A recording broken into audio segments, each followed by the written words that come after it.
Hey, what's happening? What's popping, everybody? Today we got kind of a fun video here. This is going to be the 7 most annoying types of draft format players.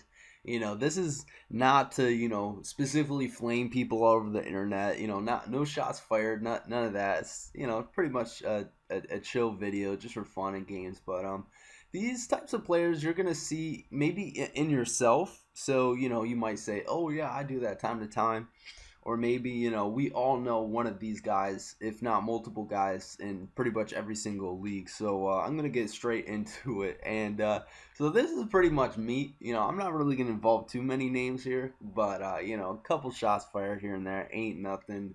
We could all laugh at ourselves, but these are the cocky, arrogant people in the leagues, or these are the people that spam the chats. These are the people that try to like trigger people, and I kind of trigger people here and there with my comments. It's just for fun and games. I let my presence be known, and my battling is not important at all times. I gotta let everybody know who's the dominant one in the league. But yeah, I mean the cancer people, they can get stir some drama here and there for no reason at all, right? So it's like you're in a chat and it's like right after a battle, these guys are just spamming, "What are you doing? Why did you make that play turn 7?" And pretty much just create controversy in a giant shit storm. And always fun. We gotta have those cancer people in leagues. But next we got the guys who quit every single league. And here's the thing, right? Pokemon's kind of second in life. Everybody has like these real life issues, right? But we have these guys who like join leagues, and the moment they join them, they lose like one or two games, and then they're out, right? So these are kind of like the newer players, or players that just go in every single league. They, as soon as they start losing, they complain about hacks. They scoot up out of there as soon as possible. And yeah, I'm not talking about the guys who come in, they quit one league because they got family issues or whatever. No, these are the type of people who come in every single league, and if you see them, they're gonna be out of here week 3 or week 4.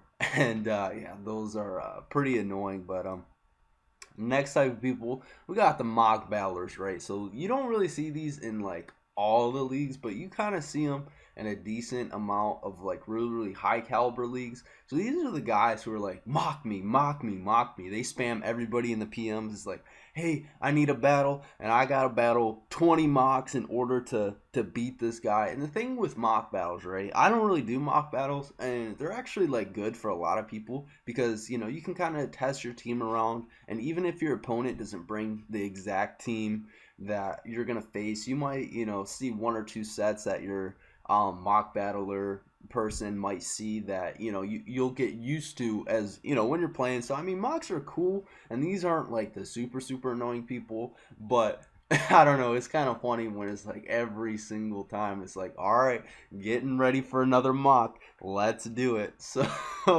yeah, the next type of people, we got the team beggars, right?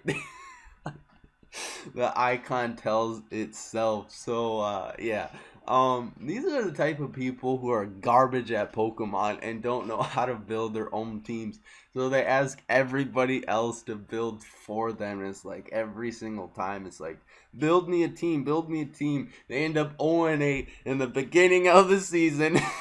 And then when they start building their teams for themselves, they start realizing, oh, that's how you use my Pokemon that I drafted. Okay, okay. And things start, really helping yourselves. As soon as you start building your own teams, for me, it's like I never use RMTs. I build all my teams. I mean, I copy a couple ideas from people here and there, but if you got people building your entire team on a consecutive basis, it's like, no, come on. You're not going to help yourself at all as a battler. And you don't really even deserve the wins if all your teams are all built, because it's like, part of draft format is like building for yourself and showing that you're a good player because you can build teams. So the next are the gods, right? So every single one of these leagues has like that one player that comes in and they just like kill everybody in the league, right? So um yeah, I mean, these are like some of the best league players in general, but you see them, you see these type of players on your schedule, and it's like, oh shit, I gotta face so and so week 5. That's an automatic loss. We already know that playoffs are inevitable because this guy is just gonna tear house every single week, and it's just a throttle fest of just neck tossings and just savagery all over the place. And I mean, gods are kind of cool, you know. You respect them, you watch reviews, you try to get better from them, and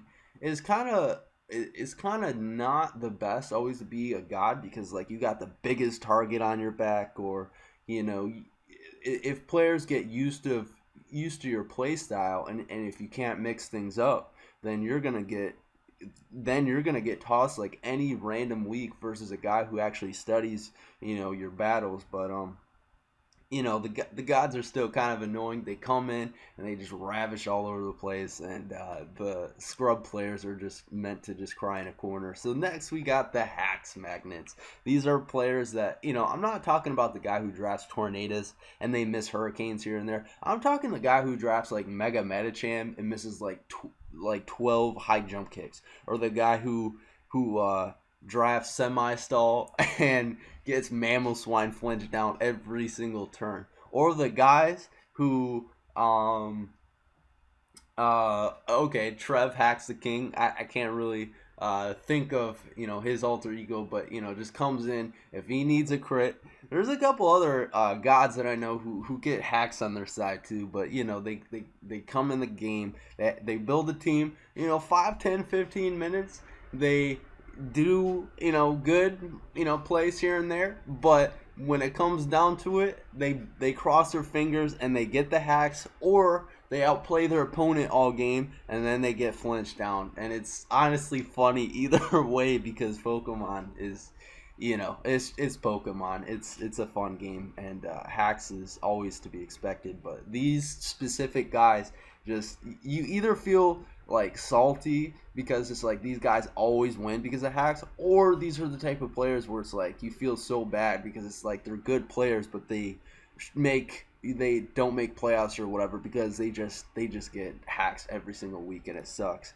But the last type of players are the never ready coaches. These are the type of people who wait every single, like, let's say the league ends on a like a Saturday or whatever. It's like every single time they want to battle, it's on a Saturday. It's at 10 o'clock at night, and then you know their opponents are like, hey, can you battle on a Wednesday? And they hit you up. We're battling on Sunday, 10 o'clock, or they'll say, yeah, I can battle Wednesday. Wednesday comes, oh, sorry, I missed you. Can we battle Thursday? Thursday comes, they're not ready, and or you know they you know you make a schedule, you make a time, because league format, you know, that's the one thing that's kind of you got to make sure you got the right guys on there, because it's like you got to, you know, schedule, you know, and respect, you know, the rest of the league, because it's like everybody has their own schedule, has their own life to do, and you know, trying to work around everybody's schedule is not always the easiest. But these are the type of people, they only care about their schedule, and you know, it's like you can never get a battle on time, and they end up, you know, doing like, these are the type of players that oddly like do good week by week, but then they get like forfeit losses, or you know, things like that, because they're just like never ready, and it's so frustrating because you just want to get a battle with them. But anyways, I hope you guys enjoyed this video. This was fun to make. If I were to like consider myself like any of them, I'd probably call myself like the cancer one, and and that's pretty much it. You know, couple shots fired here and there, but you know, this is all for fun. But I'm gonna hit you guys up till next time, and I'm signing out. Peace.